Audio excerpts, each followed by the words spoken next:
Hello and welcome, this is Alphaleak, and today I'm going to show you how to render a video clip that has two audio sources. So for example, if you use Dxtory, which normally records in two audio sources, since one, wherever you set it to, for example I set mine to the game and the microphone, so it's two different sources. But anyway, many of you would have normally have problems with actually rendering the video where you don't have sound from one of the sources. Now this happens in, I think it happens in Premiere Pro, Adobe Premiere Pro, it happens in Windows Live Movie Maker, and also other programs for rendering.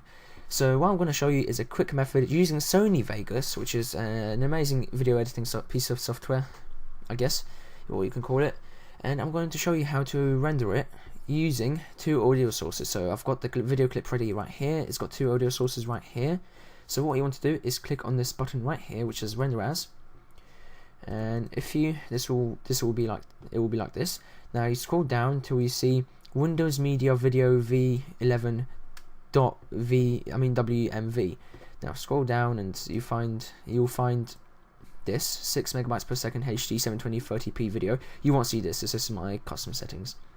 But anyway, you want to click once on it and customize template. Afterwards you just leave this, and here you can set the resolution of your video. So for example, if you recorded it in 480p, you can set the width to 854 and the height to 480, which will basically render out as a 480p file for YouTube. And here, this is kind of important, leave it at 6, it should be the default. Now Minecraft hasn't got really good graphics, which is why you should leave it at 6. If you're going to render any other video other than Minecraft, such as, I don't know, some COD or some Battlefield, you would most likely want to render it as about, I don't know, 8 or 9, I would say. Well, okay, let's go into the next tab, just leave this. And now to project video rendering quality, I always use the best. And just click OK. Actually, you can change the name of your template right here, so I'm just going to name it test 1 since I already got this, and you can write some notes here which I'm just going to leave, and click this save template button. As you can see, it's already saved. So if we click OK, here is the template.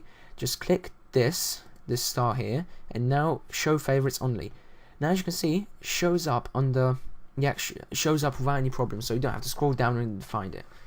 Now set the file wherever you want to render it, and just render it. So this is very quickly going to render. In the meantime, I'm just going to say a couple of things. So this is a simple tutorial. I hope you guys have enjoyed it, and well, this is mainly for those people who have problems with Dx3 where there are two audio sources, such as the problems I had. And for example, we can use many people use Windows Live Movie Maker, I think that's what it's called, or Windows Movie Maker Live, I don't know. But anyway, use that to render the videos, and they have problems because of recording with Dx3, where Dx3 records two different inputs, with two different sound paths, you could say, and splits them. It kind of adds like two MP3s to one video file. Now I think right now only Sony Vegas works with two audio sources. I haven't seen any other except Virtual Dub, which I'm not going to go about. But anyway, this is done rendering. If you just double click it, just on that map, and you can see something going on with that map. It's good quality 720p video. Oh yes. And it has both the audio sources. So I hope you guys have enjoyed this video, and hopefully I have helped you. If I did, please could you just leave a like, comment, say if I did or not, and I hope you guys have a nice day, and bye.